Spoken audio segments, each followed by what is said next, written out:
प्रिय छात्रों, कैसे हैं आप सब। मैं Asit Kumar RSM inter college Dhampur ज़िला बिजनौर से आपका स्वागत करता हूं। प्रिय छात्रों, हम जीव विज्ञान का 5वें अध्याय का अध्ययन कर रहे हैं और ये तीसरा भाग है इस पाठ का। इससे पहले के 2 भागों में हम आपको इस पाठ से संबंधित अध्ययन करा चुके हैं। इससे पिछले दूसरे भाग में हमने मेंडल के 3 नियम पढ़े थे, प्रभाविता का नियम, पृथक्करण का नियम और स्वतंत्र अपव्यूहन का नियम, यानी law of dominance, law of segregation और लॉ ऑफ इंडिपेंडेंट असॉर्टमेंट। आइए तीसरे भाग को प्रारंभ करते हैं। प्रिय छात्रों, इसमें हम किन चीज़ों का अध्ययन करेंगे इसे सबसे पहले जानते हैं। हम संकर पूर्वज संकरण तथा परीक्षण संकरण, इसे इंग्लिश में बैक क्रॉस और टेस्ट क्रॉस कहते हैं, इसका अध्ययन करेंगे। हम अपूर्ण प्रभाविता इनकम्प्लीट डोमिनेंस कहा जाता है, हम इसके विषय में अध्ययन करेंगे। साथ ही साथ में हम पढ़ेंगे बहुविकल्पीय जीन्स तथा उनमें सह प्रभाविता, यानी कि मल्टीपल एलिल। जब एक से ज्यादा एलिल किसी गुण के लिए उत्तरदायी हो, मल्टीपल एलिल कहा जाता है। और कोडोमिनेंस का अध्ययन करेंगे। साथ ही साथ में हम लिंग निर्धारण क्रिया यानी कि सेक्स डिटर्मिनेशन का अध्ययन करेंगे। तो आइए अपने अध्ययन को आगे बढ़ाते हैं। देखिए, संकर पूर्वज संकरण या परीक्षण संकरण, जिसे संकर पूर्वज को बैक क्रॉस और टेस्ट क्रॉस कहते हैं। इससे पहले हमने मोनोहाइब्रिड क्रॉस आपको पढ़ाया था। बैक क्रॉस क्या होता है, आइए पहले इसे समझते हैं। F1 संकर संतति तथा P1 पीढ़ी के किसी एक जनक के बीच संकरण को संकर पूर्वज संकरण यानी कि बैक क्रॉस कहते हैं। F1 संतति का प्रभावी लक्षण वाले जनक से संकरण कराने पर F2 पीढ़ी के सभी संतति जीवों में प्रभावी लक्षण विकसित होते हैं। यह परिभाषा है बैक क्रॉस की। जरा यहां समझ लीजिए बैक क्रॉस है क्या। देखिए, हमने आपको याद होगा एक संकर संकरण में कैपिटल टी स्मॉल टी के क्रॉस कराया था और वहां से सारे के सारे कैसे मिले थे, कैपिटल टी स्मॉल टी सभी लंबे थे। फिर स्वयंपरागण कराया था। तो देखिए यहां पर पहली चीज तो वही है कि कैपिटल टी का क्रॉस अगर आप कराते हैं, सारे कैपिटल टी स्मॉल टी लंबे पौधे आते हैं। और फिर उसका स्वयंपरागण नहीं कराएंगे, हम उसका क्या करेंगे, कैपिटल टी स्मॉल टी जो हमारी F1 पीढ़ी आई है, ठीक, F1 पीढ़ी कैपिटल टी स्मॉल टी का क्रॉस बैक क्रॉस में आप किसी भी जनक से करा दीजिए। किसी भी जनक का मतलब ऊपर जाकर किसी भी जनक का मतलब हुआ कैपिटल टी से या स्मॉल टी किसी से भी करा दीजिए। यहां पे हमने कैपिटल टी से करा दिया। होमोजाइगस परिस्थिति में माता पिता में किसी से भी करा दीजिए। तो मान लीजिए ये F1 पीढ़ी कैपिटल टी स्मॉल टी, इसका क्रॉस अगर हम कराते हैं कैपिटल टी से, तो ये क्रॉस करके जो आएगा क्या आएगा, देखिए इसके युग्मक तोड़ेंगे कैपिटल टी स्मॉल टी और इसके युग्मक तोड़ के यहां लिखे कैपिटल टी।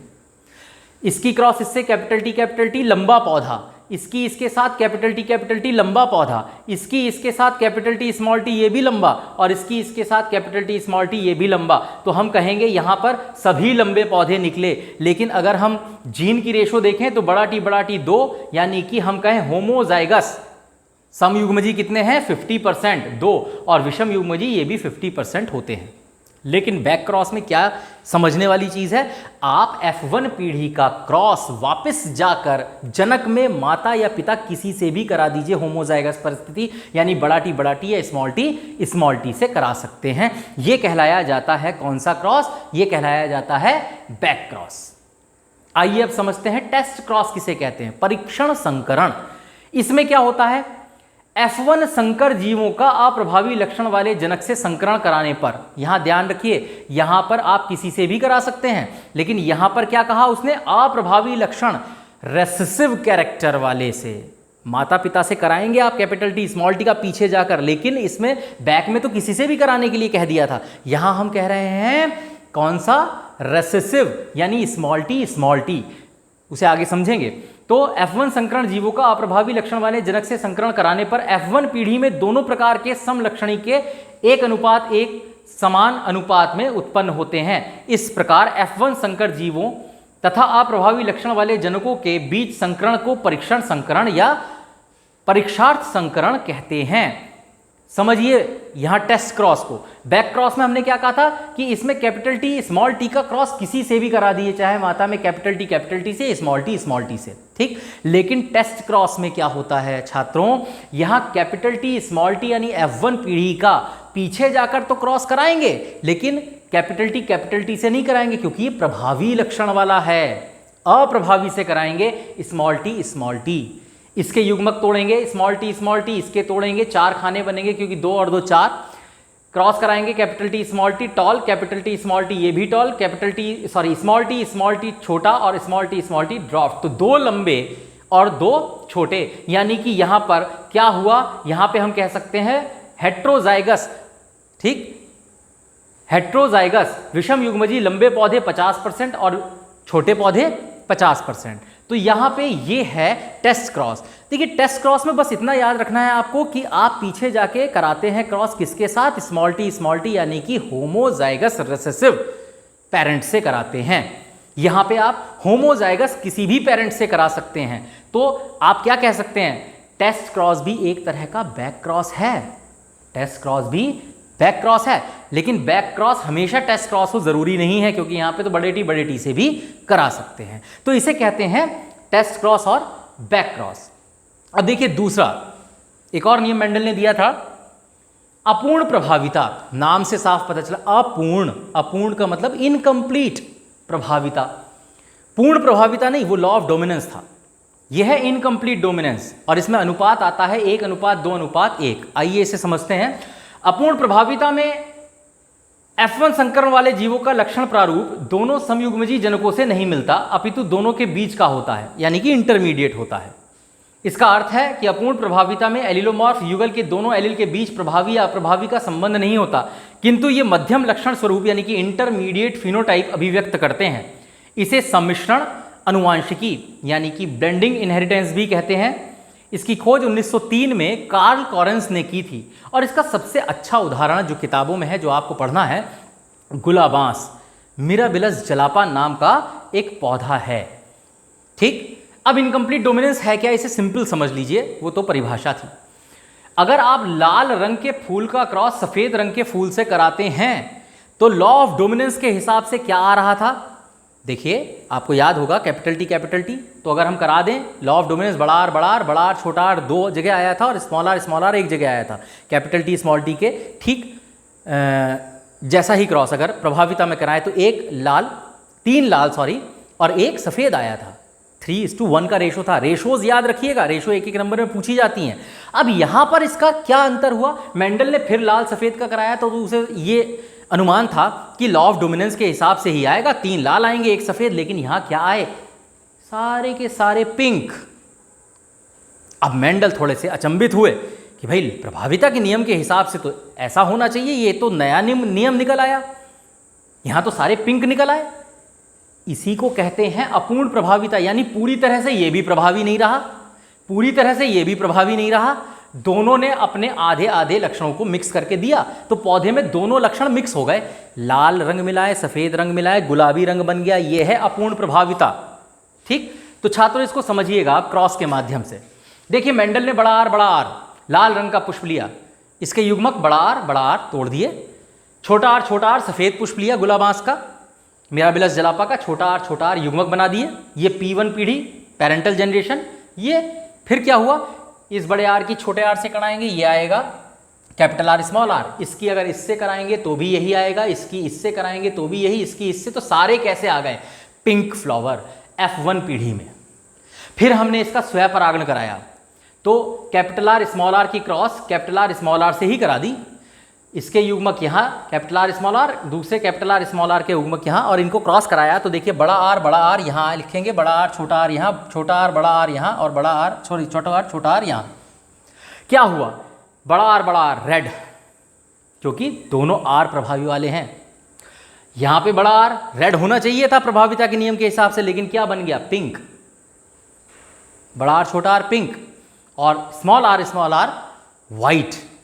तो मेंडल ने कहा यहां पर अगर हम लक्षण प्रारूप निकालें तो क्या निकल के आया, देखने पर 1:2:1, 1:2:1।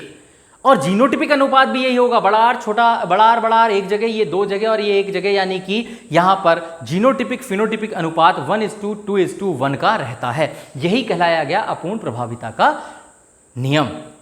तो छात्रों ये नियम मेंडल ने दिया था। यही कारण है छात्रों, यहां समझिएगा विभिन्नता क्यों उत्पन्न होती है। मेंडल के दिए गए इतने सारे नियम, कभी प्रभाविता का नियम आ जाता है, कहीं अपूर्ण प्रभाविता का आता है, अभी और भी आएंगे, इसीलिए विभिन्नताएं उत्पन्न होती हैं। तो आइए छात्रों हम आगे बढ़ते हैं अगले नियम पर। सहप्रभाविता, कोडोमिनेंस। देखिए इनकम्प्लीट डोमिनेंस, कोडोमिनेंस में क्या अंतर है, वहां तो दोनों मिक्स हो गए थे। कोडोमिनेंस में दोनों ही प्रभावी रहते हैं और दोनों एक साथ दिखाई देते हैं। उदाहरण के तौर पे अभी हमने आपको लाल सफेद पुष्प का उदाहरण दिया, पिंक बन गया, ठीक है, आपने कहा इनकम्प्लीट डोमिनेंस, अपूर्ण प्रभाविता। लेकिन यही उदाहरण अगर हम कोडोमिनेंस में लेते तो हम कहते हैं ऐसा फूल जिसके अंदर एक पत्ती सफेद एक लाल, एक सफेद एक लाल, एक सफेद एक लाल, ये क्या हुआ, इसी को कहते हैं कोडोमिनेंस। सफेद भी दिखा रहा है पूरा लक्षण, लाल भी दिखा रहा है पूरा लक्षण, तो ये कहलाया जाता है कोडोमिनेंस। ठीक, आइए समझते हैं। F1 पीढ़ी के संकरों में यदि किसी जीन के दोनों युग्म विकल्पी या एलील समान रूप से साथ साथ अभिव्यक्त होते हैं, एक साथ दिखाई देते हैं, तो इन्हें युग्म विकल्पियों को सहप्रभावी एलील यानी कि कोडोमिनेंट एलील तथा इनकी अनुवांशिकता को सहप्रभाविता कहते हैं, कोडोमिनेंस कहते हैं। F2 पीढ़ी में संतानों के जीन रूप यानी जीनोटाइप और दृश्य रूप यानी फिनोटाइप दोनों में 1:2:1 का अनुपात पाया जाता है। इसकी अनुवांशिकता को सहप्रभाविता कहते हैं। अब इसका एग्जाम्पल, मवेशी, आपने एनिमल्स देखे हैं, गाय भैंसे देखी होंगी। कोडोमिनेंस इन स्किन कलर इन कैटल्स, यानी कि मवेशियों में त्वचा के बालों के रंग की सहप्रभाविता, इसका बहुत अच्छा एग्जाम्पल है ये। देखिए आपके पास 2 तरह के पशु हैं, ठीक, यहां पे 2 तरह के पशुओं में क्या, यहां अगर हम कहें आपको कि एक रेड ले लें और एक वाइट ले लें, इस चित्र में अगर हम कहें ये रेड है ये वाइट है, ठीक, और इनको क्रॉस कराएं तो क्या होगा, हमने आपको बताया था पिंक नहीं आएगा, एक लाल और एक सफ़ेद। तो ऐसे पशु देखे होंगे आपने जो कि सफ़ेद हैं, उनके ऊपर चित्तियां हैं लाल रंग की, भूरे रंग की, सफ़ेद के ऊपर भूरे रंग की चित्तियां, धब्बे हैं। ऐसा भी होगा कि एक बाल सफ़ेद, एक बाल लाल और एक बाल सफ़ेद, एक बाल लाल एक बाल सफ़ेद, इस प्रकार से। तो देखिए यहाँ पर पेरेंट लिए गए और पेरेंट जो लिए गए इसमें रोन कलर लिया गया, रोन कहा जाता है भूरा और लाल एक साथ आ जाए, और जब इनका क्रॉस कराया गया तो रेड, रोन और वाइट सेम उसी तरह से cross, capital R small R की तरह। तो रेड यानी कि बड़ा R, capital R small R, तो उसने भी क्या किया, रेड और ब्राउन, अगर हम कलर चेंज कर दें सिर्फ तो एक एक बाल एक जैसा, रोन वाइट, अनुपात क्या निकालेंगे, 1:2:1, यहां पर भी। लेकिन ये कहलाया गया कोडोमिनेंस, यानी कि हम कह सकते हैं सह प्रभाविता। अब देखिए दूसरा टॉपिक है हमारा जिसे हम कहते हैं मल्टीपल एलिल्स, ठीक, मल्टीपल एलिल बहुत इंपॉर्टेंट है, बहुविकल्पीय जीन्स, उनमें सहप्रभाविता। तो ये सहप्रभाविता तो है लेकिन बहुविकल्पीय gene multiple allele. Multiple allele का मतलब होता है, अभी हमने आपको पीछे जितने भी क्रॉसेस दिखाए उसमें आमतौर पे 2 ही एलिल्स काम कर रहे थे, 2 एलिल्स काम कर रहे थे। देखिए समझ लीजिएगा, यहाँ देखिए बड़ा आर छोटा आर, 2 ही एलिल तो हैं, या तो बड़ा आर है या छोटा आर है, या ऐसी परिस्थिति है कि बड़ा आर छोटा आर। तो देखिए 2 एलिल एक लक्षण को प्रदर्शित के लिए उत्तरदायी हैं, बड़ा आर और छोटे आर से ही लक्षण बने हैं, ठीक, चाहे वो लाल बना, चाहे सफ़ेद बना, या आप पिंक कहें, तो 2 ही एलिल तो उत्तरदायी हैं किसी भी लक्षण के लिए। लेकिन छात्रों अगर 2 से ज़्यादा एलिल किसी लक्षण के लिए उत्तरदायी होते हैं तो उसे कहा जाता है बहुविकल्पीय जीन। बहुविकल्पीय 3, 4 अथवा अधिक युग्म विकल्पियों का वह सेट है जो सामान्य जीव में उत्परिवर्तन के फलस्वरूप विकसित होते हैं और सजातीय गुणसूत्रों में उसी बिंदु पथ यानी कि लोकस पर स्थित होते हैं। वास्तव में बहुविकल्पीय एक सामान्य जीन की विभिन्न अभिव्यक्तियों को प्रदर्शित करते हैं। इनमें से केवल 2 युग्म विकल्पी ही एक समय पर एक व्यक्ति में उपस्थित होते हैं। ये परिभाषा है। एग्जाम्पल, बहुविकल्पीय जीन का, मानव का रुधिर वर्ग, आपको पता है हमारा ब्लड ग्रुप क्या होता है, ए बी हो सकता है, बी, ए बी और ओ। ये ब्लड ग्रुप जो हैं ये बनते हैं इसी से। आबादी में 4 प्रकार के रुधिर वर्ग पाए जाते हैं, अभी हमने आपको बताया ए बी और ओ, 4 ब्लड ग्रुप्स होते हैं। इनकी खोज सबसे पहले किसने की थी, देखिए ब्लड ग्रुप की खोज की थी कार्ल लैंडस्नर नाम के वैज्ञानिक ने 1902 में, ठीक। इसके लिए उन्हें नोबेल प्राइज मिला था 1930 में। इन युग्म विकल्पियों की संख्या 3 है। देखिए ब्लड ग्रुप बनाने के लिए इन 4 ब्लड ग्रुपों को बनाने के लिए जो युग्म विकल्पी चाहिए उनकी संख्या 3 होती है। अभी हम पढ़ेंगे कौन से। ये तीनों जीन समजात गुणसूत्र पर एक ही स्थान पर उपस्थित होते हैं। अतः एक मनुष्य में इन तीनों जीन्स में से केवल 2 जीन्स होते हैं। अभी हमने बताया 2 ही बनाएंगे, जो समान भी हो सकते हैं और असमान भी। और रुधिर सामान्य है, इसके जीन को IO द्वारा प्रदर्शित करते हैं। इसी जीन में प्रभावी उत्परिवर्तन के फलस्वरूप ब्लड ग्रुप A या ब्लड ग्रुप B विकसित हुए माने जाते हैं। यह उत्परिवर्तन प्रभावी है, ये दोनों जीन्स में प्रभावी होते हैं। इन जीन्स को IA या IB द्वारा प्रदर्शित किया जाता है। इसे समझ लेते हैं जो हमने आपको बातें बताई। देखिए 4 ब्लड ग्रुप होते हैं, A, B, AB और O। ठीक, एलिल्स 3 होते हैं, एक तो IA होगा, एक IB और एक सिर्फ I, या किताबों में I के ऊपर खाली ना छोड़ के O बना देते हैं। तो 3 ब्लड ग्रुप हो गए, IA, IB, IO। ये 3 एलिल मिलकर एक लक्षण बनाते हैं रुधिर वर्ग। अब एक ब्लड ग्रुप बनाने के लिए एक जोड़ा एलिल चाहिए, 2 ही चाहिए, जैसे capital R small r, capital R small r small r। तो 3 तो एलिल हैं, लक्षण एक बनना है। ठीक, तो मान लीजिए मेरा ब्लड ग्रुप A है, तो मेरे ब्लड ग्रुप की क्या परिस्थिति हो सकती है, यहां ध्यान देंगे। IA, IB और IO या I, ठीक, हम I कह देते हैं। 3 एलिल है। अब इन 3 एलिल में छात्रों याद रखिएगा IA और IB ये प्रभावी एलिल हैं। जब ये आ जाएंगे कहीं भी तो अपना गुण दिखाएंगे। IO अप्रभावी है। ठीक है, तो A ब्लड ग्रुप बनाने के लिए एक जोड़ा कौन सा लिया जाए, IA।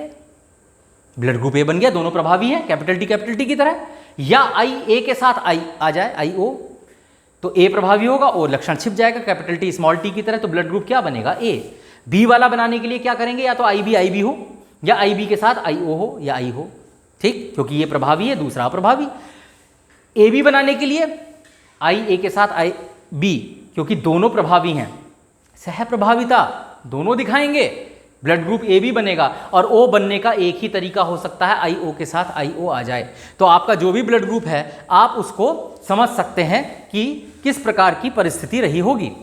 अब देखिए ब्लड ग्रुप्स इन ह्यूमंस को हमने आपको समझाया है। यहाँ पे जो ब्लड ग्रुप होते हैं कितने प्रकार के बताए छात्रों, 4 प्रकार के, A, B, AB और O। परिस्थिति क्या है, मान लीजिए आपका ब्लड ग्रुप A है तो आपके पास IA एलिल है, या आपके पास IA के साथ I एलिल है, या IO मान लीजिए। ये परिस्थिति होगी आपकी।